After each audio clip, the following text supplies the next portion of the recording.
Avesham team, let's give them a big round of applause. I'm buying a silent library and then we will start with the Q&A. Right? Give them a big round of applause, everyone. Team Avesham. Hey! You can open up your Q&A now.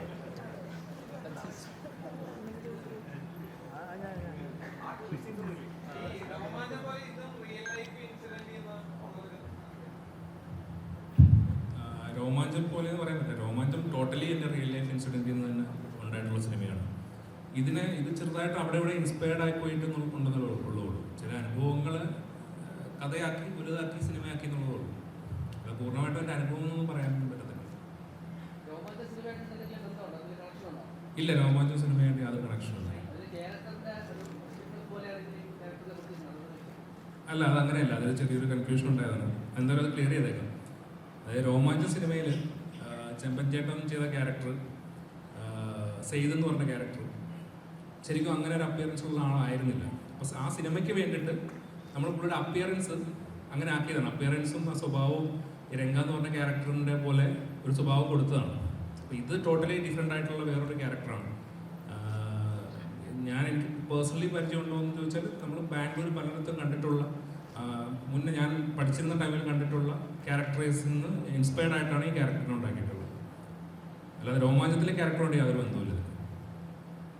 രോമാഞ്ചം തിയേറ്ററിൽ ഇറങ്ങിയപ്പോൾ ആദ്യമേ ഒരു slow pace പോലെ ആദ്യം വലിയൊരു ഓളൊന്നും ഉണ്ടാക്കിയില്ല. പിന്നീടാണ് ആളുകളിലേക്ക് ഇറങ്ങി വലിയൊരു തിയേറ്റേഴ്സിൽ മാറി അങ്ങനെ ഒരു വലിയൊരു കളക്ഷനൊക്കെ ഉണ്ടായത്. ആവേശം എങ്ങനെയായിരിക്കും? ഒരു ആദ്യം തന്നെ തിയേറ്ററിൽ ആവേശം കൊള്ളിക്കുന്ന ലെവലിലുള്ള മേക്കിംഗ് ആണ് ആവേശം. എനിക്ക് തോന്നുന്നത് ആദ്യത്തെ ദിവസം തന്നെ തിയേറ്ററിൽ ആൾ വരുമെന്നാണ് എൻ്റെ വിശ്വാസം. അതിന് വേണ്ടിയിട്ടാണ് നമ്മൾ ശ്രമിച്ചിട്ടുള്ളത്. ഇപ്പം നിങ്ങളോട് സംസാരിച്ചുകൊണ്ടിരിക്കുന്നത് അതിൻ്റെ ഭാഗമായിട്ടാണ്. ഇവിടെ ആൾക്കാരെല്ലാവരും വരണം, വന്നൊരു ഓളം ഉണ്ടാക്കി തരണം തുടക്കത്തിൽ. അപ്പോൾ ആ ഓളത്തിൽപ്പെട്ട് മുന്നോട്ട് പോകണമെന്നാണ് വിശ്വസിക്കുന്നത്. അപ്പോൾ അതിന് വേണ്ടിയിട്ട് ഉണ്ടാക്കിയിട്ടുള്ള സിനിമയും കൂടെയാണ്. സിനിമ തിയേറ്ററിൽ നിറഞ്ഞ അതായത് ഫുൾ ക്രൗഡോട് കൂടി ഇരുന്ന് കാണേണ്ട, എൻജോയ് ചെയ്യേണ്ട ഒരു സിനിമയാണ്. ഇപ്പം നിങ്ങൾ ഫ്രണ്ടിലിരിക്കുന്ന പോലെ മിണ്ടാതിരുന്ന് കാണാൻ പറ്റുന്ന സിനിമയാണ് വിശ്വസിക്കുന്നത്. ഒച്ച ഉണ്ടാക്കിക്കൊണ്ട് തന്നെ കാണേണ്ട സിനിമയാണ്. ഉറക്കെ ചിരിച്ചും ഉറക്കെ ബഹളം ഉണ്ടാക്കി തന്നെ കാണേണ്ട ഒരു സിനിമയാണ്. അപ്പോൾ അതെനിക്ക് ഉറപ്പായിട്ടും തിയേറ്റർ വാച്ച് തന്നെയാണ്. രോമാഞ്ചം അങ്ങനെയായിരുന്നു. അപ്പോൾ അതിന് ഉറപ്പായിട്ടും അതിന് മേളിലേക്ക് ചെയ്യാനാണ് ശ്രമിച്ചിട്ടുള്ളത്. രോമാഞ്ചം ഇഷ്ടപ്പെട്ടവരും ഇഷ്ടപ്പെടാത്തവരും ഉണ്ട്. അപ്പോൾ രോമാഞ്ചം ഇഷ്ടപ്പെടാത്തവർക്ക് കൂടി ഈ സിനിമ ഇഷ്ടപ്പെടണമെന്നാണ് ഞാൻ വിശ്വസിക്കുന്നത്. അതിന് വേണ്ടിയിട്ടാണ് ശ്രമിച്ചിട്ടുള്ളത്. ഈ ചിത്രത്തിൻ്റെ പ്രൊഡ്യൂസേഴ്സിലേക്ക് എങ്ങനെയാണ് വരുന്നത്? എങ്ങനെയാണ് അവർ? അതായത് രോമാഞ്ചം ഷൂട്ടിന് ശേഷം ഞാൻ ഈ കഥ ഡെവലപ്പായതിനു ശേഷം ഞാൻ അൻവർ റഷീദിൻ്റെ അടുത്ത് പോയിട്ട് പറയായിരുന്നു. എനിക്ക് ഫോൺ സംസാരിച്ച് ഒരു കഥ പറയാനുണ്ടെന്ന് പറഞ്ഞു. അങ്ങനെ സജിനാണ് എനിക്ക് ആക്ച്വലി അവിടെ കണക്ട് ചെയ്തത്. അപ്പോൾ അങ്ങനെ ഞാൻ പോയിട്ട് കഥ പറയായിരുന്നു. കഥ പറഞ്ഞ് പുള്ളിക്കത് ഇഷ്ടപ്പെട്ടു. ഉടനെ തന്നെ ഫഹദിലേക്ക് എത്തി. അതങ്ങനെ പ്രൊജക്റ്റ് ആവുമായിരുന്നു.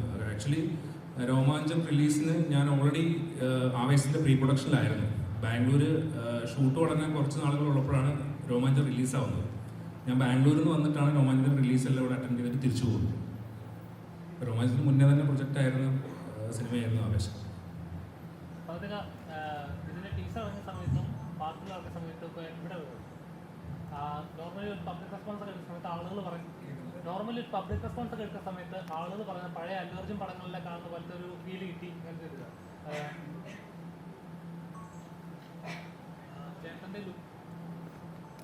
ചേട്ടൻ്റെ ലുക്കും ഏകദേശം അതേപോലെ ഒരു നമ്മുടെ തെലുങ്ക് പടങ്ങൾ വരുന്ന വില്ലന്മാരെ സെയിം ആ ലുക്കല്ലേ ശരിക്കും അങ്ങനെ തന്നെ ഒരു മാസ് വില്ലൻ അല്ലെങ്കിൽ ഒരു കോമഡി അല്ല അങ്ങനത്തെ ഒരു കഥാപാത്രമാണോ? ഇയാൾ ബാംഗ്ലൂർ ബേസ് ചെയ്തിട്ടുള്ളൊരു ഗുണ്ടയാണ്. അതുകൊണ്ടാണ് പ്രൈമറിലി അങ്ങനത്തെ ഒരു ലുക്കിലേക്കൊക്കെ എത്തിയത്. ഓൾമോസ്റ്റ് ചിത്തുവിന് പറഞ്ഞ പോലെ ചിത്തു കണ്ട് പോയ ആളുകളിൽ നിന്നും ഒരുപാട് പേരിൽ നിന്നാണ് അങ്ങനെ ലുക്കിലേക്ക് എത്തിയത്. രണ്ടാമത്തെ ചോദ്യം എന്തായിരുന്നു?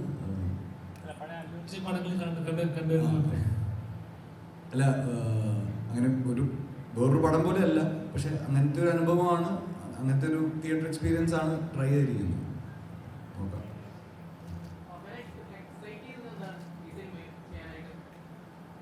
ഇതുപോലത്തെ ഒരു പരിപാടി ഞാൻ ഇതിനു മുമ്പ് പിടിച്ചിട്ടില്ല. എന്നെ ഇങ്ങനെ ആരും അഴിച്ചു വിട്ടിട്ടുമില്ല. ആദ്യം കൊമേഴ്ഷ്യൽ പടം ചെയ്യുകയാണ്. അപ്പോൾ ഒരു ആക്ടിങ് പ്രോസസ്സിൽ അതൊരു ഈസി ആയിരുന്നു, ടഫായിരുന്നു മറ്റുള്ളവരിൽ? ഈ ക്യാരക്ടർ കുറച്ച് കുറച്ച് ലൗഡാണല്ലോ. അപ്പം അതിൻ്റേതായിട്ടുള്ള കോംപ്ലിക്കേഷൻസ് ഉണ്ട്. പിന്നെ അയാൾ കറക്റ്റ് മലയാളം അല്ല സംസാരിക്കുന്നത്. അയാൾ അങ്ങനത്തെ ഫുട്ടേജ് ഒന്നും വരാത്തതുകൊണ്ടാണ്. പുള്ളി കന്നഡയും മലയാളവും ഒക്കെ മിക്സ് ചെയ്തിട്ടുള്ളൊരു ഇതാണ്. അപ്പം ഉറക്കെയാണ് സംസാരിക്കുന്നത്. അങ്ങനെയുള്ള കുറേ കാര്യങ്ങളുണ്ട്.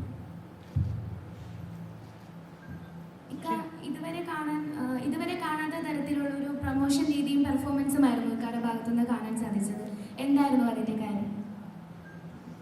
കാര്യമൊന്നുമില്ല, ട്രെയിലർ പോലും ഇല്ല. ഇതൊക്കെ ചെയ്താലേ അങ്ങനെ പ്രത്യേകിച്ച് കാര്യമൊന്നുമില്ല. എനിക്ക് ഈ പടം എന്നല്ല, ചെയ്യുന്ന പടങ്ങളെല്ലാം ആൾക്കാർ കാണണമെന്ന് ആഗ്രഹമുണ്ട്.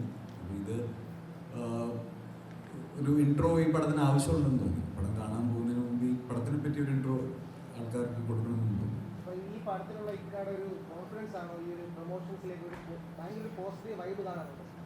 ഇപ്പൊ കോളേജിൽ പോയി ഡാൻസ് ഞാൻ ഭയങ്കര പോസിറ്റീവ് സാധാരണ ഇക്കാതൊരു കോളേജിൽ ഡാൻസ് പെർഫോമൻസുകൾ ആരും പ്രതീക്ഷിച്ചില്ലായിരുന്നു. അതെന്നാ കുട്ടികൾ ചുമ്മാ, ഞാൻ ഡാൻസ് പഠിച്ചിട്ട് പോയതൊന്നുമല്ല. കുട്ടികൾ ചുമ്മാ പറഞ്ഞുകൊണ്ട് ഞാൻ അവരുടെ സന്തോഷത്തിന് വേണ്ടി അവരെന്തോ യൂണിയൻ ചെയ്യായിരുന്നു. അപ്പോൾ അതിൻ്റെയൊക്കെ സന്തോഷത്തിന്. സുഷിൻ, മഞ്ഞുമൽ ബോയ്സ് ഇറങ്ങിയപ്പോൾ താങ്കൾ പറയാം മലയാള സിനിമയുടെ തീം മാറ്റുന്ന സിനിമയായിരിക്കും സിനിമ. ഇപ്പോൾ താങ്കൾ ചെയ്യുന്ന എല്ലാ പടങ്ങളും ഇപ്പോൾ നല്ല രീതിയിൽ വന്നുകൊണ്ടിരിക്കുക. ചെയ്യുന്ന ട്രാക്കുകളായാലും ശരിയായ മലയാളികൾക്ക് എപ്പോഴും റിലേറ്റ് ചെയ്യപ്പെടുന്നുണ്ട്. ആവേശം എങ്ങനെ ചിത്രം തിയേറ്ററിൽ ആവേശം കൊള്ളിക്കുമോ? ഇങ്ങോട്ട് വന്നു തിയേറ്ററിൽ ആവേശം കൊള്ളിക്കണമല്ലോ. അതുകൊണ്ടല്ലേ അങ്ങനെ ഒരു ആവേശം എന്നുള്ള പേര് വെച്ചിട്ട്. ഇതേപോലെ തന്നെയായിരുന്നു കഴിഞ്ഞ പ്രാവശ്യം രോമാഞ്ചം കൊള്ളിക്കൂ എന്നുള്ളൊരു സാധനം. അപ്പോഴും എനിക്കൊരു എക്സൈറ്റ്മെന്റ് ഉണ്ടായിരുന്നു, രോമാഞ്ചം കൊള്ളിക്കും എന്നുള്ളൊരു സാധനം. ആവേശം ഉറപ്പായിട്ടും ആവേശം ആക്ച്വലി ഫുള്ളി എന്റർടൈനർ ആണ്. മൊത്തത്തിൽ ചിരിയും പരിപാടിയൊക്കെ ആയിട്ട് ഫുള്ളി എന്റർടൈനർ പാക്ഡ് ആയിട്ടുള്ളൊരു പടമാണ്. അതിൻ്റെ അകത്ത് വേറെ അൺഎക്സൈറ്റ്മെന്റ് എന്നല്ലേ പറയാം, അത് ഉണ്ടാവാൻ സാധ്യതയില്ല. എക്സൈറ്റ്മെന്റ് ഉണ്ടാവും എന്നുള്ളതാണ് എൻ്റെ പ്രതീക്ഷ. മറ്റൊന്നും സീൻ മാറുമെന്ന് ഞാൻ വിചാരിച്ചിട്ട് പറഞ്ഞൊന്നുമല്ലല്ലോ, ചുമ്മാ തള്ളി വെക്കുന്നല്ലേ. അതേപോലെ അങ്ങനെ തന്നെ ആവട്ടെ.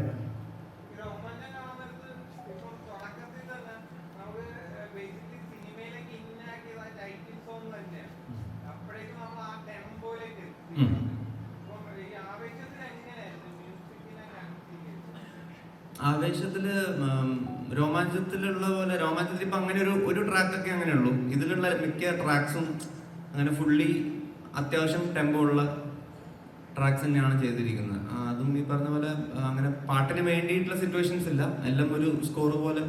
നമുക്ക് ഈ പറഞ്ഞ പോലെ 8 പാട്ട് ഉള്ളത് അങ്ങനെ പടം കാണുമ്പം അറിയില്ല, ആ ഒരു 8 സോങ്സ് വന്ന് പോകുന്നത്.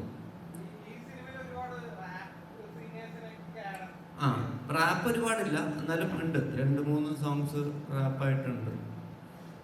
എല്ലാം മലയാളം, ഇംഗ്ലീഷ് ഒരു സോങ് മാത്രം ഇംഗ്ലീഷാണ്, ബാക്കിയെല്ലാം മലയാളം. സൗത്ത് ഇന്ത്യൻ എനിക്കറിയില്ല, ഞാൻ എങ്ങനെയൊക്കെയോ മ്യൂസിക് ചെയ്തു പോകുന്നു. ചേട്ടാ ഒരു ഇന്റർവ്യൂവിൽ മുമ്പ് പറഞ്ഞിരുന്നു ആവേശത്തിലൊരു അർജുൻ അനിരുദ്ധ് ടൈപ്പ് പിടിച്ചിട്ടുണ്ടെന്ന്. അപ്പോൾ നമുക്കൊരു പരിധി വരെ ഇല്ലുമിനാറ്റിൽ നിങ്ങൾ കേട്ടു. അപ്പോൾ ഇനി അതിനെ വെല്ലുന്നൊരു സോങ് ഇനി നമുക്ക് ചിത്രത്തിൽ പ്രതീക്ഷിക്കാമോ? ആ ഒരു വൈബ് ഇനിയും ഇറക്കാൻ കുറച്ച് നമ്പേഴ്സ് ഉണ്ട്, കുറച്ച് ഇറക്കി വിടും. എനിക്കൊന്ന് റിലീസ് ആവാറായതുകൊണ്ട് ഇനിയിപ്പം പടത്തിന് ശേഷമായിരിക്കും ബാക്കിയുള്ള പാട്ടൊക്കെ ഇറക്കുന്നത്. എല്ലാം ഇങ്ങനത്തെ ഒരു വൈബാണ്. എനിക്ക് ഈ അനിരുദ്ധ റെഫറൻസ് എന്ന് പറയാൻ കാരണം എനിക്ക് വേറെ റെഫറൻസ് ഇല്ല ആക്ച്വലി നോക്കാൻ. ഇങ്ങനത്തെ ഒരു ഭയങ്കര എനർജി ട്രാക്കൊക്കെ നോക്കുമ്പം ഈ സന്തോഷ് നായരനും അനിരുദ്ധൊക്കെയാണ് കേട്ട് നോക്കാൻ പറ്റുന്ന സാധനം. അപ്പം അങ്ങനത്തെ കുറച്ച്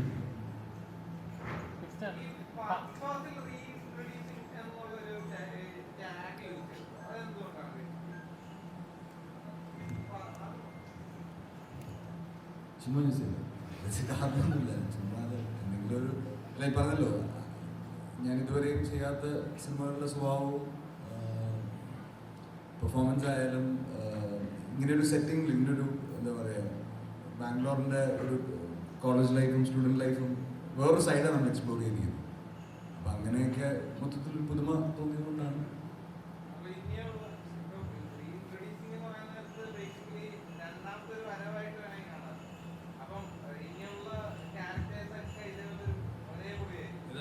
സെക്കൻഡ് പേഴ്സണാലിറ്റിയാണ്. അതായത് ഇതുവരെ ചെയ്തുകൊണ്ടിരുന്ന പടങ്ങൾ ചെയ്യുമ്പോൾ ഫഹദ് ഫാസിൽ നിന്ന് വയ്ക്കും, ഇനി ഇതുപോലത്തെ വേറെ എന്തെങ്കിലും മാസ് പടമോ അല്ലെങ്കിൽ കൊമേഴ്ഷ്യൽ പടം ചെയ്യുമ്പോൾ ഫഫാന്ന് വയ്ക്കും. അതിനുള്ളൊരു പരിപാടിയാണ്, തുടക്കം ഇട്ടെന്നുള്ളതേ ഉള്ളൂ.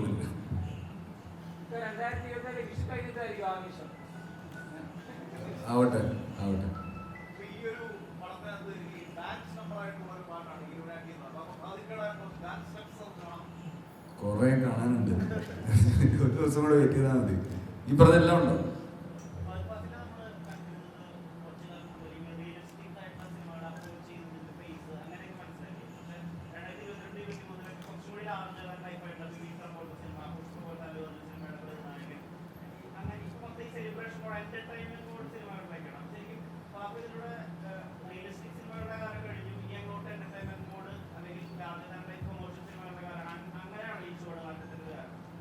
അല്ല അങ്ങനെയല്ലല്ലോ, ഒരിക്കലും അല്ല. ഇപ്പം എന്നെ തേടി വരുന്ന സിനിമകളാണ് ഞാൻ ചെയ്യുന്നത്.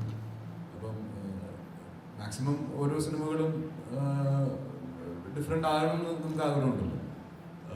ഈ സ്വഭാവത്തിലുള്ള സിനിമകൾ ഇപ്പം ചെയ്യാൻ മെയിൻ റീസൺ എന്താണെന്ന് വെച്ചിട്ടുണ്ടെങ്കിൽ എൻ്റർടൈൻമെൻറ്റ് കുറച്ചുകൂടെ സിനിമകളിൽ വരണം എന്ന് തോന്നി. ഇപ്പം ഈ പറയുന്ന ഓഫ് ബീറ്റ് ഫിലിംസിനൊക്കെ ഇപ്പം നമുക്ക് വേറെ പ്ലാറ്റ്ഫോംസ് ഉണ്ട്. അപ്പം അത് തിയേറ്ററിക്കലായിട്ട് ചിന്തിക്കണമെന്നൊന്നുമില്ല. ഇതിനെല്ലാം പല പല ഓപ്ഷൻസ് ഉണ്ട്. തിയേറ്ററിക്കലായിട്ട് സിനിമകൾ ചിന്തിക്കുമ്പോഴാണ് ഈ സ്വഭാവത്തിലേക്കുള്ള സിനിമകളിലേക്ക് എത്തുന്നത്.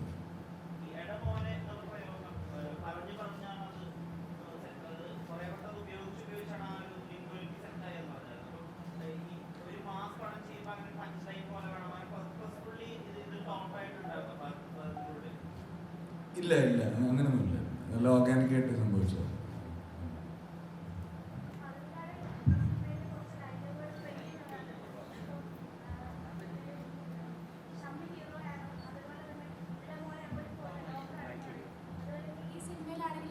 മോനെ എന്നുള്ളൊരു ഡയലോഗ് ഭയങ്കര ട്രെൻഡിങ് ആയിട്ട് വരുന്നുണ്ട്. ഇതിൽ ഡയറക്ടറിനും റൈറ്ററിനും മാത്രം ചോയ്സ് ആണ്, അതോ പകുതിക്കാട് ഒരു കോൺട്രിബ്യൂഷൻ അവിടെ വരുന്നുണ്ടോ? നമ്മൾ ഡിസ്കസ് ചെയ്ത് വന്നതാണ്. ഇപ്പം എനിക്ക് ഓർമ്മ വന്നത്, എന്നെ സ്കൂളിൽ എൻ്റെ ഒരു സീനിയർ എന്നെ ഇങ്ങനെ വിളിക്കുമായിരുന്നു. അങ്ങനെയാണ് ഞാൻ ആദ്യം അവിടെ പറഞ്ഞു തുടങ്ങിയത്.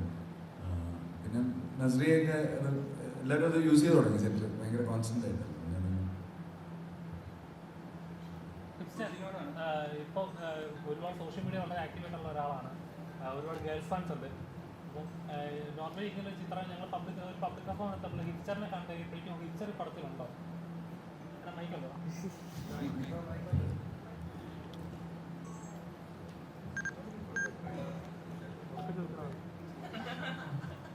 ഒരുപാട് ഗേൾസ് ഫാൻസ് ഉള്ള ഒരാളാണ്, സോഷ്യൽ മീഡിയ വളരെ ആക്റ്റീവ് ആയിട്ടുള്ള ഒരാളാണ്. ഇതിന്റെ ഒരു പബ്ലിക് റെസ്പോൺസ് എത്തുന്ന സമയത്ത് തന്നെ ഹിച്ചർ ഈ പടത്തിലുണ്ടോ? അപ്പോൾ കാണാനൊരു ഇൻട്രസ്റ്റ് ആണ്. ഉണ്ട്, ഗേൾസ് ആയാലും കുറച്ച് അദ്ദേഹം ഈ പടത്തിലുണ്ടോ എന്ന് ചോദിച്ചില്ല. അപ്പോൾ അത്രയും ഒരുപാട് ഫാൻ ഫോളോവേഴ്സ് ഉള്ള ഒരാളാണ്. ഈ പടത്തിലേക്ക് ഇങ്ങനൊരു ക്യാരക്ടർ എന്താണെന്നൊരു എങ്ങനെയാണ് ഈ പടത്തിലേക്ക് വന്നത്? പടത്തിലേക്ക് ജിത്തു ചേട്ടൻ വിളിക്കുക ഫസ്റ്റ് പടമാണല്ലോ, ഫസ്റ്റ് പടമല്ലേ? അപ്പം ഇതേപോലൊരു ഭഗതിക്ക എന്ന് പറയുമ്പോൾ വലിയൊരു ആക്ടർ, ഒരുപാട് പടങ്ങൾ ചെയ്ത് നമ്മുടെ മലയാളികളിൽ നിന്നും ഇപ്പോഴും ഒരുപാട് ഓർക്കുന്ന കഥാപാത്രങ്ങൾ ഇങ്ങനെ ഒരു പ്രൊഡക്ഷനിലേക്ക് ഭാഗമാകുമ്പോൾ എന്നാ ഫസ്റ്റ് സ്ട്രൈക്ക് ചെയ്തത്? എക്സൈറ്റ്മെന്റ് തന്നെയായിരുന്നു. പിന്നെ ഞാൻ മുമ്പ് പറഞ്ഞ ഫാൻ ബോയ് മൊമെന്റ് ആയിരുന്നു അത്. ഇപ്പം എനിക്കായാലും റോഷനായാലും മിഥുൻ്റെയും ഫസ്റ്റ് പടമാണ്. അപ്പോൾ ആ ഒരു എക്സൈറ്റ്മെന്റ് തന്നെയായിരുന്നു അവിടെ. നമ്മൾ റൂമിലൊക്കെ അവിടെ ഷെയർ ചെയ്തുകൊണ്ടിരുന്നതും ആ ഒരു എക്സൈറ്റ്മെന്റ് ആണ്. അപ്പോൾ നമ്മുടെ ഷൂട്ട് സ്റ്റാർട്ട് ചെയ്തിട്ട് ഏകദേശം 1 month കഴിഞ്ഞിട്ടാണ് അപ്പോൾ അതൊക്കെ ജോയിൻ ചെയ്തത്. അപ്പോഴെല്ലാവരും എക്സൈറ്റ്മെന്റ് ആയിരുന്നു പുള്ളിയുടെ കൂടെ പെർഫോം ചെയ്യാനും അല്ലെങ്കിൽ എല്ലാം. ശരിക്കും ഭഗതിക്ക് ഇങ്ങനത്തെ ഒരാളാണോ? കാരണം നോർമൽ നമ്മൾ ഒരു ആക്ഷൻ പറഞ്ഞു കഴിഞ്ഞാൽ ആള് വേറെ ലെവൽ. നമ്മുടെ ടീച്ചർ കണ്ടു കഴിഞ്ഞാൽ ഡാൻസ് ചെയ്തൊക്കെ ആയാലും ആള് വേറെ ലെവൽ. അത് കണ്ടു പറഞ്ഞു കഴിയുമ്പോഴേക്കും ആളൊരു നോർമൽ ഒന്നിനും ഇല്ലാത്ത സൈലന്റ് ടൈപ്പ് അങ്ങനത്തെ ഒരു ശരിക്കും അങ്ങനെ ഉണ്ടായിരുന്നു. ആക്ഷൻ പറഞ്ഞു കഴിഞ്ഞാൽ പിന്നെ രംഗയാണ് അത്. നമുക്ക് ഇപ്പം ഷൂട്ടിന് പോകുന്നതിന് മുന്നേ എന്തോ പഠിക്കാൻ പോവാണെന്ന് വീഡിയോ ചെയ്തിട്ടാണ് പോയെന്ന് ഇങ്ങനെ കേട്ടിട്ടുണ്ട്. സോ അപ്പം ഇപ്പം യൂട്യൂബ് എടുത്ത് നോക്കിക്കഴിഞ്ഞാൽ ഫിഫ്ത്ത് ലാസ്റ്റ് ഇട്ട വീഡിയോ 1 year ബാക്കാണ്. അപ്പോൾ അതിൽ കമൻ്റൊക്കെ നോക്കിക്കഴിഞ്ഞാൽ മകനെ മടങ്ങി വരുമെന്നൊക്കെ പറഞ്ഞിട്ട് ഒരുപാട് കമൻ്റ് ഉണ്ട്. അപ്പം എന്തുകൊണ്ട് പിന്നീട് ഒമേഗിൾ നോക്കിയില്ല, അല്ലെങ്കിൽ പകുതിക്കൊക്കെ വെച്ചിട്ട്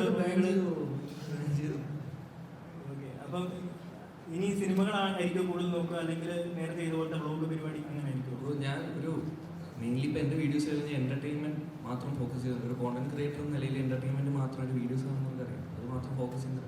ഞാൻ ഒരു ഫ്ലോയിൽ പോകുന്ന ഒരാളാണ്. ഫിലിമിൽ ഇപ്പോൾ തിരിച്ചേട്ടൻ വിളിച്ചപ്പോഴത്തേക്ക് ഞാൻ ചെയ്തു. അപ്പം നിങ്ങൾക്കും ആ ഒരു കോൺഫിഡൻസ് വന്നാലേ എനിക്കും ചെയ്യാനുള്ള ഒരു കോൺഫിഡൻസ്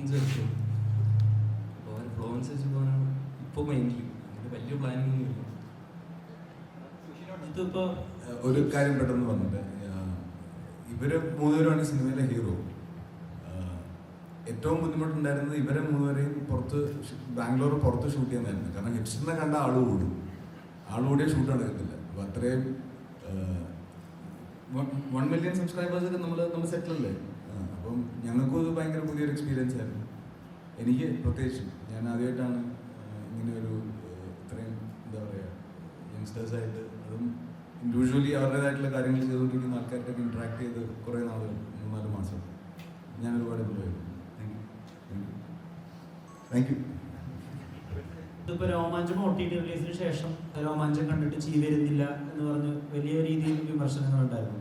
അപ്പോൾ അതുകൂടി മുന്നിൽ കണ്ടുകൊണ്ട് എല്ലാവരെയും ചിരിപ്പിക്കാം, അങ്ങനെ ചിരി നിമിഷങ്ങൾ ഉണ്ടാവണം, അത് തിയേറ്ററിൽ വർക്കാവുന്ന, അതായത് റിലീസിന് ശേഷവും ആളുകൾ പറഞ്ഞു രസിക്കുന്ന തമാശകൾ, അതായത് നമ്മുടെ പണ്ടത്തെ ഈ അൻവർ സിനിമകളിലൊക്കെ ഉള്ള പോലത്തെ തമാശകളുണ്ടല്ലോ, നമ്മൾ ഡെയിലി യൂസേജസ് പോലെ ഉപയോഗിക്കുന്ന തമാശകൾ, അങ്ങനെ ഉണ്ടാക്കാൻ റൈറ്റിംഗ് ലെവലിൽ തന്നെ അങ്ങനെ ഒരു ശ്രമമുണ്ടോ? എപ്പോഴും നമ്മൾ എല്ലാവരെയും എൻ്റർടൈൻ ചെയ്യിക്കാൻ തന്നെയാണ് ശ്രമിക്കുന്നത്. അത് ഇതിനും ശ്രമിച്ചു, രോമാഞ്ചത്തിനും ശ്രമിച്ചിരുന്നു, ഇതിനും ശ്രമിച്ചിട്ടുണ്ട്. അപ്പോൾ അതിനാളുകൾക്ക് ഇത്ര കാര്യം പറഞ്ഞു, നേരത്തെ പറഞ്ഞു, അതിലിഷ്ടപ്പെടാത്ത ആൾക്കാർക്ക് കൂടി ഇത് ഇഷ്ടപ്പെടണമെന്ന് ഞാൻ ആഗ്രഹിക്കുന്നുണ്ട്, അതിനുവേണ്ടി ശ്രമിച്ചിട്ടുണ്ട്. നോക്കാം, ബാക്കി മറ്റന്നാൾ പറയും. ഈ രോമാഞ്ചം കഴിഞ്ഞതിന് ശേഷം രോമാഞ്ചം സിനിമയ്ക്ക് ഇത് തന്നെയായിരുന്നു മനസ്സിലാക്കുന്നത്. വേറെ സംസാര രീതിയൊക്കെ രോമാഞ്ചത്തിൻ്റെ ഇടയ്ക്ക് ചെറിയ പ്രശ്നങ്ങളുണ്ടായി, അതിന് വേറെ ഡിസ്ട്രിബ്യൂട്ട് ഏറ്റെടുത്തു. അതിന് താങ്കൾ തന്നെ പറഞ്ഞു, കാരണം ഇതിൻ്റെ രോമാഞ്ചം സെക്കൻഡ് പാർട്ട് പോലെ വേറെ ആൾക്ക് കമ്മിറ്റ് ചെയ്തിട്ടുണ്ടെന്ന് പറയും. അതിൻ്റെ സത്യാവസ്ഥ അല്ല, വേറെ ആൾക്കും കമ്മിറ്റ് ചെയ്തതായിട്ട് ഞാൻ പറഞ്ഞിട്ടില്ല. രോമാഞ്ചം സെക്കൻഡ് പാർട്ടിൻ്റെ കാര്യം അന്ന് സംസാരിച്ചിരുന്നത്. രോമാഞ്ചം സെക്കൻഡ് പാർട്ടുണ്ട്, അതിൻ്റെ പ്ലാനിങ്ങുകൾ തുടങ്ങിയിട്ടില്ല എന്നുള്ളതാണ് പറഞ്ഞിട്ടുള്ളത്. അപ്പോൾ അതിലങ്ങനെ വേറെ കൺഫ്യൂഷൻസ് ഉണ്ടായിട്ടല്ല. രോമാഞ്ചം റിലീസാവുന്നതിന് മുന്നേ ആയ പ്രൊജക്റ്റാണ്. രോമാഞ്ചത്തിൻ്റെ റിലീസിനൊക്കെ എത്രയും മുന്നേ തന്നെ ഇത് പ്രൊജക്റ്റായി കഴിഞ്ഞു. നവംബറിൽ ഇത് പ്രൊജക്റ്റായി, നവംബർ ഡിസംബറിൽ പ്രൊജക്റ്റായി, ഫെബ്രുവരിയിലാണ് രോമാഞ്ചം റിലീസാവുന്നത്. അപ്പോൾ അതിൻ്റെ സെക്കൻഡ് പാർട്ടും ഇതും തമ്മിൽ അങ്ങനെ വേറെ ബന്ധങ്ങളൊന്നുമില്ല.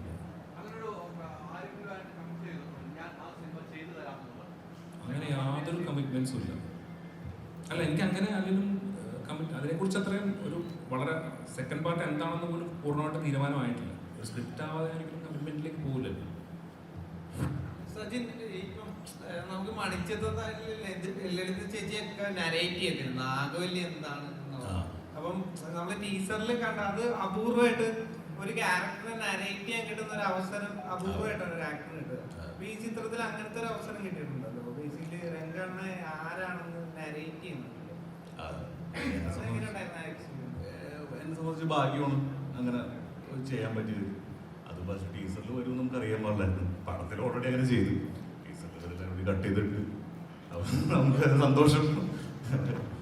പിന്നെ ഫാദിഖാനെ പോലെ ഒരു ആക്ടറിൻ്റെ സ്ക്രീൻ ഷെയർ ചെയ്യാൻ പറ്റിയ വളരെ സന്തോഷം. എന്നെ സംബന്ധിച്ച് ഭയങ്കര സന്തോഷമാണ്. ഇനിയിപ്പോൾ പടം ഇറങ്ങാൻ വേണ്ടിയിട്ട് ഞാൻ വെയിറ്റ് ചെയ്തിരിക്കുകയാണ്. ഭയങ്കര എക്സൈറ്റ്മെൻറ്റാണ്. ഓരോ സിനിമകളും വ്യത്യസ്തമായ കഥാപാത്രങ്ങളാണ് ചെയ്യുന്നത്. ആവേശത്തിലാണെങ്കിൽ വ്യത്യസ്തമായ കഥാപാത്രം. ആവേശം മാറ്റി നിർത്തി കഴിഞ്ഞാൽ അതിൽ എന്നും ഇഷ്ടപ്പെടുന്ന ഒരു കഥാപാത്രം ഏതെന്ന് ചോദിച്ചാൽ ഏത് പറയാൻ? ആവേശം മാറ്റി നിർത്തി പെർഫോമൻസ് വൈസോ അതോ? തീർച്ചയായും. തൊണ്ടിമുതൽ ചെയ്യുമ്പം ഒരു ഭയങ്കര പുതിയൊരു എക്സ്പീരിയൻസ് ആയിരുന്നു. എന്ന് വെച്ചാൽ എല്ലാം പോലീസുകാർ, നമ്മളൊരു സെറ്റ് ചെയ്തിട്ട് ഒരു സെറ്റ് ഉണ്ടാക്കിയിട്ട് പോലീസ് സ്റ്റേഷൻ സെറ്റ് ഉണ്ടാക്കിയിട്ട് എല്ലാം ആക്ച്വൽ പോലീസുകാരാണല്ലോ നമ്മളതിനകത്ത് ഹയർ ചെയ്തത്. ഞാനും അലൻ ചേട്ടനും മാത്രമേ ഉള്ളൂ, സുരാജാണ് ആക്ടേഴ്സായിട്ട്. എനിക്കത് ഭയങ്കര പുതിയ എക്സ്പീരിയൻസ് ആയിരുന്നു. അപ്പം ഫസ്റ്റ് ഡേ എന്നെ അവിടെ കൊണ്ടുപോയിട്ട് പൊത്തം പറഞ്ഞ് ഒരാളെ ബസ്സിൽ വെച്ചിട്ട് ഇങ്ങനെ മാല മോഷ്ടിച്ച് പിടിച്ചു. അയാളെ പോലീസ് സ്റ്റേഷനിൽ കൊണ്ടുവന്ന് എന്താണ് ചെയ്യേണ്ടത് അത് ചെയ്യാൻ പറഞ്ഞു. ഞാൻ ചുമ്മാ നിൽക്കുകയായിരുന്നു. പോലീസ് അവരാണ് ഇതെല്ലാം ചെയ്തത്. എനിക്കത് ഭയങ്കര ഞാൻ അതുവരെ ചെയ്യാത്തൊരു എക്സ്പീരിയൻസ് ആയിട്ട് എനിക്ക് തോന്നി. മൊത്തത്തിൽ ആ പടം ഞാൻ ഭയങ്കര എൻജോയ് ചെയ്തു. ഓരോ സിനിമയിലേക്ക് മാറുമ്പോൾ ഓരോ കഥാപാത്രം മാറുന്നു. അത് എങ്ങനെയാണ് സ്റ്റഡി ചെയ്തെടുക്കുന്നത്? ഒരു ഡയറക്ടറുമായിട്ട് ഇരുന്ന് സംസാരിച്ച് ഈ കഥാപാത്രത്തിന് ഞാൻ ഈ ഇത്ര മീറ്റർ പിടിക്കാം, അല്ലെങ്കിൽ ഡയറക്ടറോട് ഇത്ര മീറ്റർ മതി, അങ്ങനെ എങ്ങനെയാണ് ഒരു ചർച്ച വരിക? ഒരു ഷൂട്ടിന് പോകുന്നതിൻ്റെ ഒരു ധാരണ ഉണ്ടാവും. അത് ഏത് അളവ് എന്നുള്ളത് ഇപ്പം ഞാൻ അവിടെ പോയി ചെയ്യുന്നത് കണ്ടിട്ട് ഇതല്ല കുറച്ചുകൂടി ചെയ്യണം, അല്ലെങ്കിൽ അതിൽ ഇത്രയും വേണ്ട, അത് ഷൂട്ടിൻ്റെ പ്രോഗ്രസ്സിലായിരിക്കും നടക്കുന്നത്. പക്ഷെ ഒരു ധാരണ ഉണ്ടാവും. ഒരു എന്താ പറയുക, ഒരു കാരിക്കേച്ചർ പോലെ നമുക്ക് ഈ കഥാപാത്രത്തിൻ്റെ എല്ലാ വശങ്ങളും നമുക്കറിയായിരിക്കും. പക്ഷെ അത് ഷൂട്ട് തുടങ്ങി കഴിഞ്ഞിട്ടാണ് അതിൻ്റെ ഒരു കറക്റ്റ് ഡ്രാഫ്റ്റിലേക്ക് എത്തുന്നത്. പലപ്പോഴും റീഷൂട്ട് ചെയ്യാറുണ്ട്. നമ്മൾ ആദ്യ ദിവസങ്ങളിൽ ചെയ്തത് പിന്നെ കാണുമ്പോൾ അത് വർക്കാതെ തോന്നുന്നു, അപ്പോൾ പോയത് പിന്നെ റീഷൂട്ട് ചെയ്യും.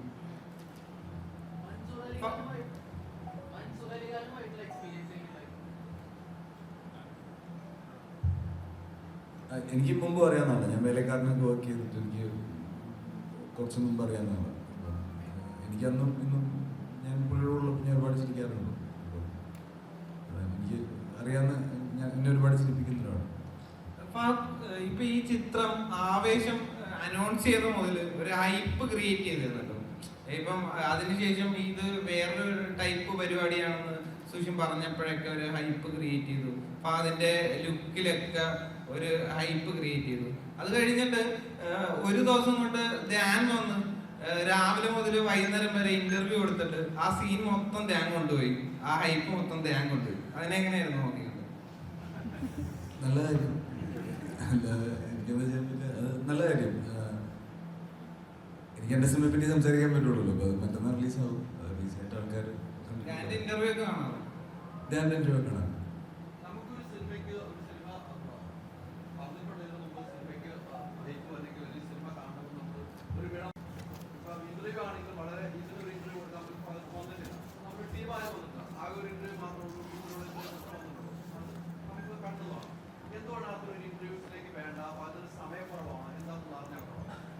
ഞാൻ ഹൈദരാബാദാണ്, ഞാൻ പുഷ്പ ഷൂട്ട് ചെയ്തുകൊണ്ടിരിക്കുകയാണ്. ഇന്ന് വൈകിട്ട് ഞാൻ തിരിച്ചു പോകും. വീണ്ടും റിലീസിൻ്റെ അന്നൊരു ദിവസത്തേക്ക് ഞാൻ വരും. അതൊരു സൈഡ്. രണ്ടാമത്തെ സൈഡ്, മെനഞ്ഞാന്നാണ് പടം ലോക്കായത്. ഒരു ട്രെയിലർ കട്ട് ചെയ്യാൻ പോലും നമുക്ക് സമയം കിട്ടിയിട്ടില്ല. എല്ലാവരും ബിസിയായിരുന്നു. പ്രൈമറിലി മറ്റ് ടെക്നീഷ്യൻസ് മറ്റു പടങ്ങളൊക്കെ ആയിട്ട് ബിസിയായിരുന്നു. എല്ലാവരും ഈ സിനിമയിലേക്ക് എത്തിയപ്പോഴത്തേക്കും അതിൻ്റെതായിട്ട് ഡിലേ ഉണ്ടായി. പടം തീരാൻ അതിൻ്റെതായിട്ടുള്ള ഡിലേ ഉണ്ടായി. അപ്പം അതിലായിരുന്നു ഫോക്കസ്. പടം ഭംഗിയായി തീർത്ത് തിയേറ്ററിൽ കൊണ്ടുവരിക. പിന്നെ എപ്പോഴും നമ്മൾ പുതിയതായിട്ടൊരു കാര്യം ചെയ്യുമ്പോൾ, നമ്മളിപ്പം ഞാൻ സ്ഥിരം ചെയ്യുന്ന ഒരു പരിപാടിയാണെങ്കിൽ എനിക്കിങ്ങനെ ഒന്ന് പറയണമെന്നില്ല. അപ്പം സത്യേട്ടൻ്റെ ഇപ്പം ഞാൻ പ്രകാശനൊക്കെയാണെങ്കിൽ ഞാൻ പ്രൊമോഷനൊന്നും വന്നിട്ടില്ല. കാരണം ഞാനും സത്യേട്ടനിൽ നിന്നും ആൾക്കാർ എന്താണ് എക്സ്പെക്ട് ചെയ്യുന്നത്, അതാണ് കേട്ടർ ചെയ്യുന്നുള്ളത് ഞങ്ങൾക്ക് രണ്ടുപേർക്കും ക്ലിയർ ആയിരുന്നു. ഇതിൽ ജിത്തുവും പുതിയതായിട്ടൊരു സാധനമാണ് ട്രൈ ചെയ്യുന്നത്, ഞാനും പുതിയതായിട്ടൊരു സാധനമാണ് ട്രൈ ചെയ്യുന്നത്. എന്നെ ഇതുപോലെ ആരും കണ്ടിട്ടില്ല ഇതിനു മുമ്പ്. അപ്പം പടത്തിനൊരു ഇൻട്രോ കൊടുക്കേണ്ടത് ആവശ്യമായിട്ട് തോന്നി. അപ്പം അതുകൊണ്ടാണ് ഇതിലൊന്നുമല്ല ഞാൻ വിശ്വസിക്കുന്നത്. എൻ്റെ ജോലി സിനിമകൾ ചെയ്യാന്നുള്ളതാണ്. നല്ല സിനിമയാണെങ്കിൽ സിനിമ അതിൻ്റെ ജോലി എടുത്തു, സിനിമ പ്രൂവ് ചെയ്തു. ഇല്ല. അപ്പോൾ അതൊക്കെ ഈ മാമന്നൻ ചെയ്തതിന് ശേഷം മാരി സെൽവരാജിൻ്റെ അടുത്ത് പിറ്റേ ദിവസമൊക്കെ ഒരു സീൻ ഷൂട്ട് ചെയ്യാൻ, ഈ മാമന്നൻ്റെ ഷൂട്ടിൽ ഒരു സീൻ എടുത്തതിന് ശേഷം പിറ്റേ ദിവസം മാരി സാറിൻ്റെ അടുത്ത് ചേട്ടൻ ചെന്നിട്ട് നമ്മൾ ഇന്നലെ എടുത്ത സീൻ ഒന്നുകൂടെ റീക്രിയേറ്റ് ചെയ്യാമെന്ന് അങ്ങോട്ട് പറഞ്ഞതായിട്ട് കേട്ടിട്ടുണ്ട്. അപ്പോൾ ഇതൊരു പുതിയ പരിപാടിയാണ്. അപ്പം ഇതിൽ അത്തരത്തിൽ എടുത്ത സീൻ പിന്നീട് വേറെ രീതിയിൽ ചെയ്യാം എന്ന് പറഞ്ഞ് ചേട്ടൻ ഡയറക്ടറിൻ്റെ അടുത്ത് അപ്രോച്ച് ചെയ്ത് അങ്ങനെ എന്തെങ്കിലും സിറ്റുവേഷൻ ഉണ്ടായിട്ടുണ്ടോ? ഉണ്ട്. എൻ്റെ സിനിമ ജീവിതത്തിൽ അങ്ങനെ ഒരുപാട് എല്ലാ സിനിമകളിലും അതുകൊണ്ടായിട്ടാണ് ഞാൻ പോയി റീഷൂട്ട് ചെയ്യണമെന്ന് ഞാൻ ആവശ്യപ്പെട്ടത്. അങ്ങനെ ഏറ്റവും കൂടുതൽ സമയം എടുത്ത് റീഷൂട്ട് ചെയ്ത് അങ്ങനെ എന്തെങ്കിലും ഇൻസിഡൻറ്റ് ഉണ്ടായിട്ടുണ്ടോ? അല്ലെങ്കിൽ എന്തെങ്കിലും പണിയായിട്ട് നടന്ന അങ്ങനെ എന്തെങ്കിലും? ഇല്ല, പെട്ടെന്ന് പുറത്ത് പറയാനൊന്നുമില്ല. പക്ഷേ എനിക്കെപ്പോഴും അങ്ങനെ റീഷൂട്ട് ചെയ്യുമ്പോൾ കുറേ കൂടെ ആ സീൻ കൺട്രോളിൽ വന്ന പോലെ എനിക്ക് തോന്നാറുണ്ട്. അതുകൊണ്ടാണ് ഞാൻ എപ്പോഴും അത് ഓപ്റ്റ് ചെയ്യുന്നത്. ട്രാൻസിലൊരു സീക്വൻസ് ഉണ്ട്, എത്ര റീഷൂട്ട് ചെയ്തിട്ടും ശരിയാകാതെ ആദ്യം ഷൂട്ട് ചെയ്ത് വെച്ച് ചെയ്യുന്ന മലയാളത്തിൽ ചെയ്തു വരുന്ന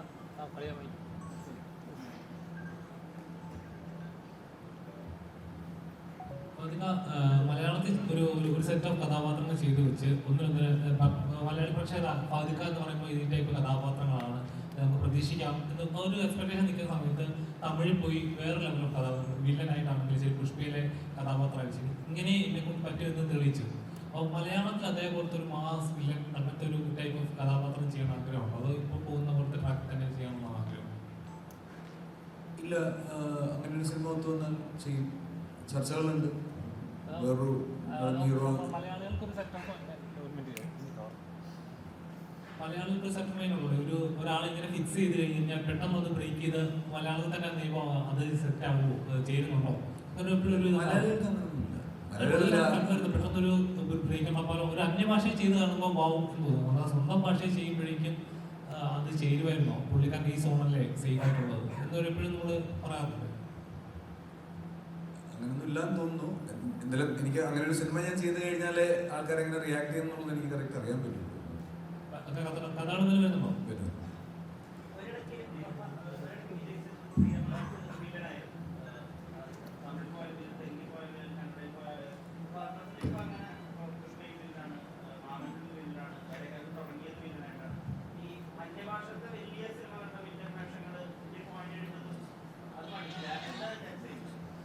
ഇല്ല, അതിന് എക്സൈറ്റ്മെന്റ് ഈ ടാലന്റ് കൊളാബറേഷൻ തന്നെയാണ്. ഇപ്പം വിക്രത്തിൽ മാമനിൽ വടിവേൽ സാറിന്റെ വില്ലനായിട്ട് അഭിനയിക്കാന്നുള്ള എനിക്ക് ഭയങ്കര എക്സൈറ്റ്മെന്റ് ഉള്ള കാര്യമായിരുന്നു. പുഷ്പയിൽ പാണ്ടിയുടെ കൂടെ അങ്ങനെ ഒരു സിനിമ ചെയ്യാൻ പറ്റുന്നത് എക്സൈറ്റ് ചെയ്യുന്ന കാര്യങ്ങളാണ് നമ്മൾ ചെയ്യുന്നത്. ബാക്കിയെല്ലാം സെക്കൻഡറി ആണ്. ആസ് എ സിനിമ അത് നമ്മൾ എക്സൈറ്റ് ചെയ്യുന്നതുകൊണ്ടാണ് നമ്മൾ അതിനകത്ത് നിൽക്കുന്നത്. ഇതിലൊന്നും ഒരു പ്ലാനൊന്നുമില്ല. ഇപ്പം ഞാൻ തമിഴിൽ ചെയ്യുന്ന വടിവേൽ സാറായിട്ട് ചെയ്യുന്ന പടം കോമഡി പടമാണ്, രജനി സാറായിട്ടുള്ള പടം ഹ്യൂമറാണ്. അപ്പം ഇതെല്ലാം സംഭവിക്കുന്നതാണ്, അതിന് പ്ലാനൊന്നുമില്ല. എല്ലാം സേഫ്. എനിക്കറിയില്ല. ഇതൊന്നും ഞാൻ പറഞ്ഞില്ല, ഇതൊന്നും പ്ലാൻ ചെയ്ത് സംഭവിക്കുന്നതല്ല. നമ്മളെ വിശ്വസിക്കുന്ന കുറെ ആൾക്കാർ തരുന്ന എനർജിയും കോൺഫിഡൻസുമാണ്.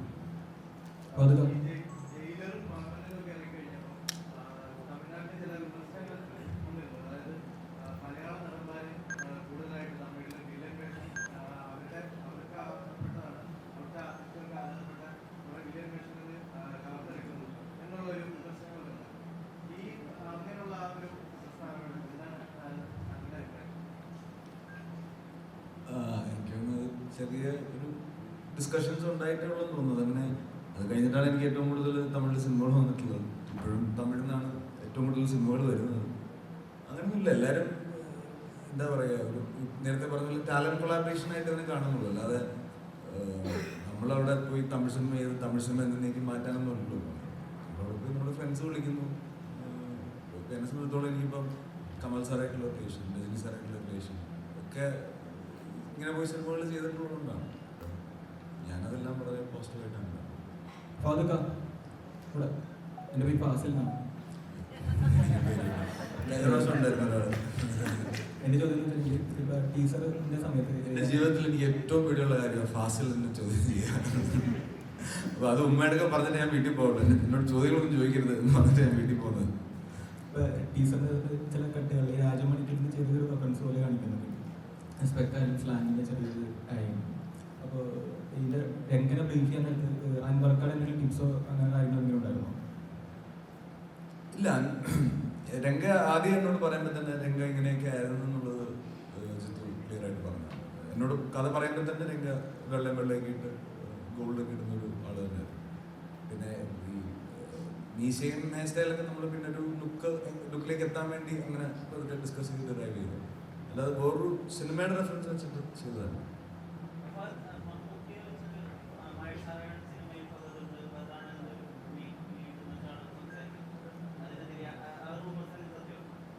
മമ്മൂക്ക വെച്ച് മഹേഷ് എന്ന പടത്തിൽ ഞാനങ്ങനെ ലീഡാകുന്നത് ഇല്ലില്ല, അത് മമ്മൂക്ക മഹേഷ് ചിത്രമാണ്. ചേട്ടാ, ഇപ്പം രോമാഞ്ചം നോക്കിക്കഴിഞ്ഞാൽ അതിൻ്റെ ഒരു ക്ലൈമാക്സ് പോർഷനിലേക്ക് വരുമ്പം രോമാഞ്ചം വരുന്ന ഒരു ഷോട്ട് കാണിക്കുന്നുണ്ട്. അത് ഭയങ്കര ബ്രില്യൻ്റ് ആയിട്ടാണ് പ്ലേസ് ചെയ്തിരിക്കുന്നത്. അപ്പം ആവേശത്തിലേക്ക് വരുമ്പോൾ ഈ ഒരു ടൈറ്റിൽ എങ്ങനെയാണ് വരുന്നത്, അല്ലെങ്കിൽ സിനിമയും ടൈറ്റിലും തമ്മിലുള്ള കണക്ഷൻ? അല്ല, ആവേശം എനിക്ക് തോന്നുന്നു നമ്മൾ എടുത്തിട്ടുള്ളത് കാണുമ്പോൾ എപ്പോഴും തോന്നുന്നത്, അതിൽ ഏറ്റവും കൂടുതൽ തോന്നുന്നൊരു വികാരമാണ് ഈ ആവേശം എന്ന് പറയുന്നത്. അപ്പോൾ അത് തന്നെയാണ് ഈ പടത്തിൽ ബേസ് ചെയ്തിട്ടുള്ളത്. അത് കുറേ ഉണ്ട് വെച്ചാൽ 12 വർഷം ബാംഗ്ലൂർ ഉണ്ടായിരുന്നു. ഇപ്പോൾ 2 വർഷത്തെ കഴിഞ്ഞിട്ടുള്ളൂ. ഇനിയുണ്ട് കുറേ. സുഷിനോടാണ് ഇപ്പോൾ ഈ സിനിമയുടെ പാട്ടുകളെ കുറിച്ചിട്ടാണ്. ഇപ്പോൾ രോമാഞ്ചം വരുമ്പോൾ അതിൻ്റെ ലിറിസിസ്റ്റ് വിനായക് ശശികുമാർ, ഈ സിനിമയിൽ വിനായകനെയാണ് പാട്ടുകൾ എഴുതിയിരിക്കുന്നത്. അപ്പോൾ ഈ 2 പാട്ടുകൾ കേൾക്കുമ്പോൾ നമുക്ക് വളരെ രോമാഞ്ചം കണ്ടുകൊണ്ട് പലപ്പോഴും ആ പാട്ടുകൾ ആ സിനിമയുടെ കഥ നമുക്ക് പറഞ്ഞു തരുന്നുണ്ട് പല രീതിയിൽ. അപ്പോൾ ഇതിനകത്തും ചില പാട്ടുകളൊക്കെ നമുക്ക് ശ്രദ്ധിച്ച് കേൾക്കുന്നുള്ളത് കിട്ടുന്നുണ്ട്. അപ്പോൾ ഈ വിനായകും സുഷിനുമായിട്ടുള്ള ഒരു കോമ്പിനേഷൻ, കാരണം കുറേ ഹിറ്റ് പാട്ടുകളാണ്. അപ്പോൾ അതിനെക്കുറിച്ചിട്ടാണ് ഒരു ചോദ്യം. രണ്ടാമത്തെ ചോദ്യം, ഇങ്ങനത്തെ സിംഗേഴ്സ്, ഇപ്പോൾ ബാസി ഒരു പാട്ട് പാടിയിട്ടുണ്ട്, തമിഴിൽ നിന്ന് പാൽഡൊക്കെ വന്നിട്ടുണ്ട്. അപ്പോൾ എങ്ങനെയാണ് ഈ ഇങ്ങനെയുള്ള സിംഗേഴ്സിനെ ചൂസ് ചെയ്യുന്നത്? ജിത്തു എനിക്ക് 25 ദിവസം 8 പാട്ടാണ് ചെയ്യാനുള്ള ഡെഡ് ലൈൻ ആണ്. അപ്പോൾ നമ്മൾ 2 ദിവസത്തിലൊരു പാട്ട് ചെയ്യുക, അങ്ങനെയാണ് നമ്മളിരിക്കുന്നത്. ജിത്തു ഡെയിലി വരും, ഞാൻ അകത്തിരുന്നെങ്കിലും ചെയ്യും, ജിത്തു പുറത്തുനിന്നെങ്കിൽ ബുക്ക് വായിച്ചിരിക്കും. അപ്പോൾ ഒരു ട്യൂൺ ഐഡിയ ഒക്കെ ആയിട്ട് വരും. വിനായക് എന്താണെന്ന് വെച്ചാൽ നമ്മൾ ഓൾറെഡി ആ ഒരു കോമ്പിനേഷൻ പിടിച്ചതുകൊണ്ട് വേറെ പോകുന്നതിന് വരെ നമ്മൾ വിനായകനായിട്ട് ഓൾറെഡി വർക്കായിട്ടുള്ളൊരു കോമ്പിനേഷനായിട്ട് തോന്നി. പിന്നെ നമുക്ക് 3 പേർക്കും കമ്മ്യൂണിക്കേറ്റ് ചെയ്യാൻ കുറച്ച് ഈസിയാണ്. അപ്പം അതുകൊണ്ടാണ് വിനായക് ഇതിൽ എല്ലാ പാട്ടും എഴുതിയിരിക്കുന്നത്. വോക്കൽസ് ഇങ്ങനെ ഈ പറഞ്ഞ പോലെ ഓരോ പാട്ടിൻ്റെ ക്യാരക്ടർ ഈ പറഞ്ഞ പോലെ രോമാഞ്ചത്തിൽ ചെയ്ത പോലത്തെ ട്രാക്സ് അല്ല ഇതിലിരിക്കുന്നത്. അപ്പം ഇതിലെല്ലാം പുതിയ പുതിയ വോയിസ് ട്രൈ ചെയ്യണമെന്നുണ്ട്. പിന്നെ ലീസ്റ്റ് ആയിട്ട് ഞാൻ കുറവ് പാടിയിരിക്കുന്ന ആൽബം കൂടെ, ഞാൻ അധികം പാടിയിട്ടില്ല ഈ ആൽബത്തിൽ.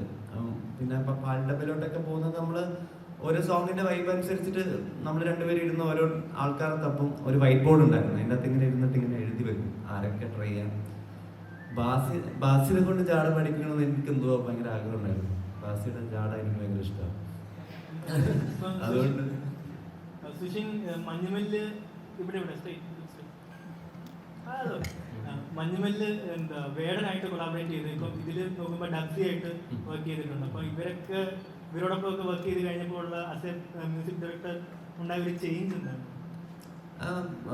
ഈ ഇൻഡിപെൻഡന്റ് കുറെ ആർട്ടിസ്റ്റ് ഉണ്ടല്ലോ നമ്മുടെ ഇവിടെ. അപ്പം എല്ലാവരെയും ഈ വോയിസ് തപ്പി പോകുമ്പോൾ ആക്ച്വലി കുറെ ആൾക്കാർ നമ്മുടെ ഇടയിൽ തന്നെ ഉണ്ട് എന്നുള്ളത് മനസ്സിലായി. ഇപ്പൊ ഡാപ്സി ആണെങ്കിലും ഡാപ്സിയുടെ ഒക്കെ പോലത്തെ ഒരു വോയിസ് ക്യാരക്ടർ ആക്ച്വലി ഭയങ്കര റെയറാണ് നമുക്ക് കേൾക്കുന്ന അങ്ങനത്തെ സൗണ്ടും പരിപാടികളും. അതാണ് കൂടുതലും ഇൻഡിപെൻഡന്റ് ആർട്ടിസ്റ്റിനെയാണ് ഇതിനകത്ത് ഫീച്ചർ ചെയ്യാൻ നോക്കിയിരിക്കുന്നത്. കൂടുതലും സ്ഥിരമായിട്ട് പാടുന്ന ആൾക്കാരെക്കാളും തപ്പിയെടുത്ത്. പിന്നെ എന്താ ബാസി ഇതേപോലെ സുഷിന്റെ പടത്തിൽ പാടണം എന്ന് ചോദിച്ച് ഇതിൽ നിന്നേക്ക് ചോദിച്ച് അവസരം മേടിച്ചിട്ടുണ്ടെന്നൊക്കെ പറഞ്ഞിട്ടുണ്ട്. അപ്പൊ ഇതില് ബാസി പറഞ്ഞു അമലേട്ടന്റെ പടത്തില് അമലേട്ടനോടൊക്കെ ഇതേപോലെ ചോദിച്ചിട്ടുണ്ട് ഒരു പാട്ട് പാടിക്കുന്നൊക്കെ പറഞ്ഞു. അപ്പൊ അത്തരത്തിൽ ഇന്ന് സുഷിനോട് ചോദിക്കാറുണ്ടോ ബാസി? അതെ, എനിക്ക് അവന്റെ ജാട ഭയങ്കര ഇഷ്ടമാണ്. അങ്ങനെ ചോദിക്കില്ല. എന്റെ ആവശ്യമാണ് ബാസി പാടണമെന്നുള്ളത്. കാരണം ആ വോയിസ് അല്ലാണ്ട് എനിക്ക് വേറൊരു സൗണ്ട് വരുന്നില്ല ജാടപ്പാട്ടിന്. അപ്പൊ അങ്ങനെ ഞാൻ ബാസിക്ക് ചുമ്മാ ട്രാക്ക് അയച്ചു കൊടുക്കലും ബാസി എന്ന് പറഞ്ഞപ്പോ ഒന്ന് പാടിപ്പിച്ചു, അത്രേ ഉള്ളൂ. തുടർന്നും പാടിപ്പിക്കും, ഉറപ്പായിട്ടും പാടിപ്പിക്കും. ഈ ആവേശത്തിന്റെ ഒരു പ്രൊഡക്ഷൻ നോക്കുകയാണെങ്കിൽ ഇപ്പോൾ വന്നിരിക്കുന്ന ടീസറും ട്രെയിലറും ഫുള്ള് വലിയ കളർ പരിപാടികളാണ്. എന്ന് പറഞ്ഞു കഴിഞ്ഞാൽ ഭയങ്കര ഒരു വലിയ സ്കെയിലായിട്ട് നമ്മൾ മലയാളത്തിൽ അങ്ങനെ കണ്ടു വരാത്ത കുറെ കാര്യങ്ങളാണ് ഇതിനകത്തുള്ളത്. ഫസ്റ്റ് ഇവിടെ രോമാഞ്ചം എന്ന് പറയുന്നത് ഒരു ലീഡ് അത് ചുറ്റിപ്പറ്റി അങ്ങനെ വരുമ്പോൾ ഇതിനകത്ത് ഇഷ്ടംപോലെ ക്യാരക്ടേഴ്സും ഭയങ്കര പ്രൊഡക്ഷൻ തന്നെ ഭയങ്കരമായിട്ട് വലിയൊരു സ്കെയിൽ വന്നിട്ടുണ്ട്. അപ്പോൾ ഈ രണ്ടാമത്തെ സിനിമയിൽ ഇത്ര വലിയൊരു ചേഞ്ച് വരുമ്പോൾ അതെങ്ങനെയാണ് ഹാൻഡിൽ ചെയ്തത്? അതിൻ്റെ ഒരു പ്രിപ്പറേഷൻ പരിപാടികളൊക്കെ അല്ലതാ കഥ ഡിമാൻഡ് ചെയ്തുകൊണ്ടാണ് ഇപ്പോൾ അങ്ങനെ വന്നത്. രോമാഞ്ചത്തിന് അതായിരുന്നു ആവശ്യം, അതുകൊണ്ട് രോമാഞ്ചം അങ്ങനെ എടുത്തു. ആവേശത്തിന് ഇപ്പോൾ അങ്ങനെ ഒരു സ്കെയിലാണ് ആവശ്യം. അങ്ങനെയാണ് കഥ പറയുന്നത്. അതിൻ്റെ സിറ്റുവേഷനും ക്യാരക്ടേഴ്സും പുരോഗമിക്കുന്ന രീതിയും ലൊക്കേഷനും എല്ലാം അങ്ങനെയാണ്. അപ്പോൾ അതുകൊണ്ടാണ് നാച്ചുറലി അതങ്ങനെ ഒരു ഇതായിട്ടുള്ളത്. അതെങ്ങനെ ഹാൻഡിൽ ചെയ്ത് പോകുന്നത് വെച്ചാൽ നമ്മളൊരു ദിവസം ഒരു സിനിമ ഒരുമിച്ചല്ലോ എടുക്കുന്നത്, ഒരു ഷോട്ട് ചെയ്ത് വരും, എളുപ്പമാണത്.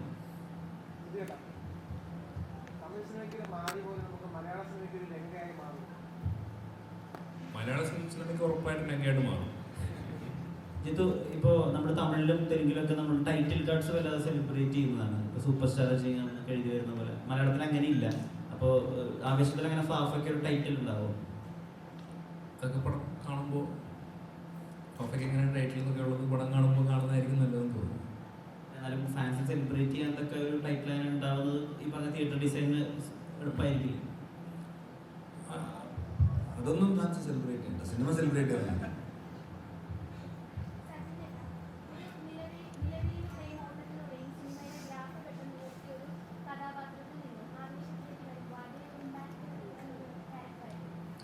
കേട്ടില്ല കുറച്ച്. ചേട്ടാ, ഒരു നിലവിളിയിലൂടെയും ഓട്ടത്തിലൂടെയും സിനിമയുടെ ഗ്രാഫ് പെട്ടെന്ന് ഉയർത്തിയ ഒരു കഥാപാത്രത്തിൽ നിന്നും ആവേശത്തിലേക്ക് വരുമ്പോൾ അതേ ഇമ്പാക്റ്റ് കിട്ടുന്ന ഒരു ക്യാരക്ടർ തന്നെ ആയിരിക്കുമോ? ഉറപ്പായിട്ടും. ഞാനിപ്പോൾ ചെയ്തതിൽ വെച്ചിട്ട് ഏറ്റവും വലിയൊരു ക്യാരക്ടറാണ് ആവേശത്തിൽ ഞാൻ ചെയ്യണത്. മുമ്പ് ചെയ്ത കഥാപാത്രങ്ങളെ വെച്ച് ഭയങ്കര ഡിഫറെൻ്റാണ്. ഞാൻ നേരത്തെ പറഞ്ഞ പോലെ ഇക്കാടൊപ്പം സ്ക്രീൻ ഷെയർ ചെയ്യാൻ പറ്റി. അപ്പോൾ ഭയങ്കര എക്സൈറ്റഡ് ആയിട്ട് ഇരിക്കുകയാണ്. മുൻപ് ചെയ്ത കഥാപാത്രങ്ങളെ വെച്ച് ഭയങ്കര ഡിഫറെൻ്റാണ്.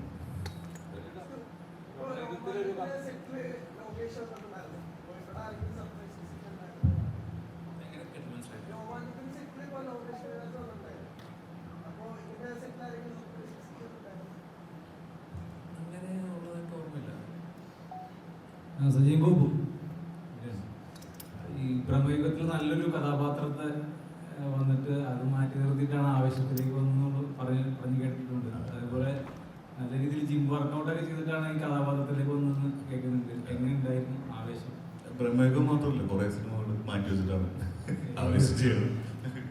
ഞാൻ പറയണം, ഞാൻ ഷൂട്ട് നീട്ടി പോയതാണ് പുള്ളിക്ക് ബ്രഹ്മയുഗത്തിൽ നിന്ന് മാറേണ്ട വന്നത്. ഞാൻ സമയത്തിന് ഷൂട്ട് ചെയ്തില്ല, കറക്റ്റ് സമയത്ത് ഷൂട്ട് തീർത്തുമില്ല. സോറി ഏട്ടാ.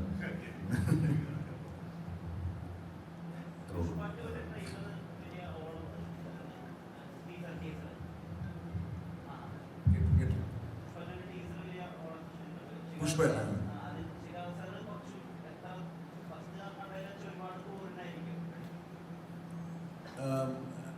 വേറൊരു ഇൻട്രസ്റ്റിംഗ് ട്രാക്കാണ്. അങ്ങനെ ക്രൂരതയും പരിപാടിയൊന്നുമല്ല, ഭയങ്കര ഇൻട്രസ്റ്റിംഗ് വേറൊരു ട്രാക്കാണ്.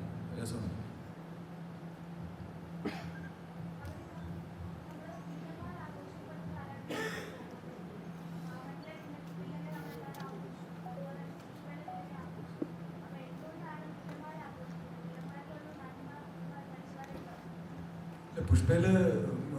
പുഷ്പയിൽ ഏറ്റവും കൂടുതൽ ആഘോഷിച്ചത് കഴിഞ്ഞിട്ട് മറ്റേ ആളെയൊക്കെ ആഘോഷിച്ചിട്ടുള്ളൂ. പിന്നെ ഈ വില്ലന്മാരെ ആഘോഷിക്കുന്ന വില്ലന്മാരുടെ തമാശകളൊക്കെയാണ് ആൾക്കാർ ഡിസ്കസ് ചെയ്യുന്നത്. അല്ലാതെ വില്ലന്മാരുടെ കഥാപാത്രത്തിൻ്റെ ക്വാളിറ്റീസ് ഒന്നും അല്ല, പെർഫോമൻസിനെയാണ് ആൾക്കാർ സെലിബ്രേറ്റ് ചെയ്യുന്നത്. അല്ലാതെ ഇപ്പം മാമനിലായാലും വടിവേൽ സാറിൻ്റെ പെർഫോമൻസ് ആൾക്കാർ ഡിസ്കസ് ചെയ്തതാണ്. പുഷ്പയിൽ ബണ്ണിയുടെ പെർഫോമൻസ് ഡിസ്കസ് ചെയ്തതാണ്. നാഷണൽ അവാർഡ് വരെ കിട്ടിയത്, ശരിയാണ്, നാഷണൽ അവാർഡ് വരെ കിട്ടിയത്. അപ്പോൾ ഇതെല്ലാം ഫേസാണ്.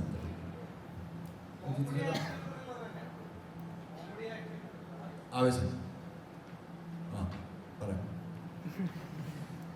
ഇതെല്ലാം ഉണ്ട്. കോമഡി ഉണ്ട്, ആക്ഷൻ ഉണ്ട്, ത്രില്ലുണ്ട്. അത് ഉണ്ട്, കുറച്ച്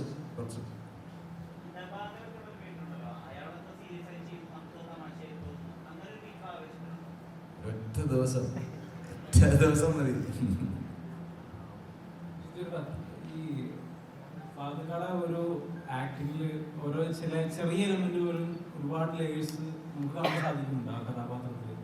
എക്സാമ്പിൾ ഇപ്പോൾ ഷമ്മി കഥാപാത്രത്തിലായാലും ആ എന്താ നമ്മള് ചോദിക്കുന്ന ഒരു കഥാപാത്രത്തിലായാലും ആ സൈലൻസിൽ പോലും കഥാപാത്രത്തിന്റെ പല പല ലേയേഴ്സ് നമുക്ക് കാണുന്നുണ്ട്. അതുപോലെ തന്നെ അർജുന അശോകന്റെ രോമാഞ്ചത്തിൽ അർജുന അശോകന്റെ ആ ചിരിച്ചിട്ട് തലയാട്ടുന്ന ഒരു സാധനം ഭയങ്കരമായിട്ട് ട്രെൻഡിങ് ആയതാണ്. അപ്പൊ ഈ ഫാസിൽ ഇത്തരം ചെറിയ ചെറിയ മാനറിസംസ് ഈ ആവശ്യത്തിൽ എത്രത്തോളം കൊണ്ടുവരാൻ ശ്രമിച്ചിട്ടുണ്ട്? അതങ്ങനെ ഒരു പർട്ടിക്കുലർ മാനറിസം എന്നുള്ളതല്ല, ഇതിനകത്ത് എല്ലാം ഡിഫറെൻ്റ് ആയിട്ട് തന്നെ പിടിക്കാൻ ശ്രമിച്ചിട്ടുണ്ട്. ഞാനെങ്കിൽ ഇതുവരെ ചെയ്തിട്ടുള്ള പടങ്ങളിലൊന്നും ബന്ധമില്ലാത്ത രീതിയിലാണ് ഓരോ സീനുകളും ഓരോ ഷോട്ടുകളും ട്രൈ ചെയ്തുകൊണ്ടിരുന്നത്. അപ്പം എന്തായാലും പുതിയ ഒരുപാട് സാധനങ്ങൾ കിട്ടാൻ വഴിയുണ്ട് ഇതിനകത്ത്. ഇതുപോലും കയ്യെത്തും ദൂരത്തിലെ ഫാസിലും ആവേശത്തിലെ കുണ്ടയായിട്ട് വരുന്ന ഫാസിലും അന്തരം അത്രയും വലുതാണ്. രണ്ടും രണ്ട് അറ്റത്താ, ശരിയാ. ഇതിൽ ഏറ്റവും ഇൻട്രസ്റ്റിംഗ് ആയിട്ടുള്ള കാര്യം, ആവേശം പെർഫോം ചെയ്യുമ്പോൾ ചില സമയത്ത് വൺമോർ ചിത്തു ആവശ്യപ്പെടുമ്പോൾ ചിത്തു പറയുന്നത് ഇത് മുമ്പ് കണ്ടിട്ടുണ്ടെന്ന് പറയും. ഇത് മുമ്പ് കണ്ടതാ, ഇത് എന്തെങ്കിലും ഉണ്ടോ നമ്മൾ.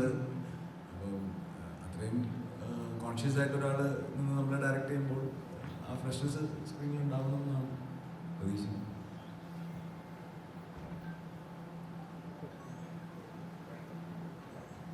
അപ്പോൾ എല്ലാവരും ഏപ്രിൽ 11 പടം കാണുക, സെലിബ്രേറ്റ് ചെയ്യുക. Thank you. Happy Eid, enjoy. Thank you.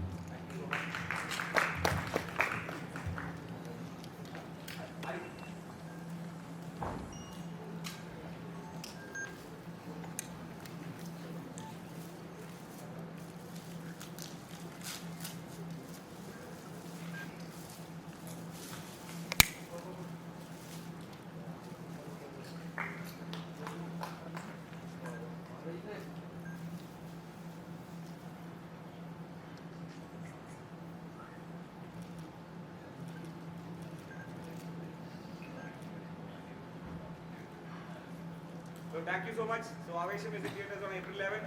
എല്ലാവരും കാണാം. Thank you. Thank you team Avesham.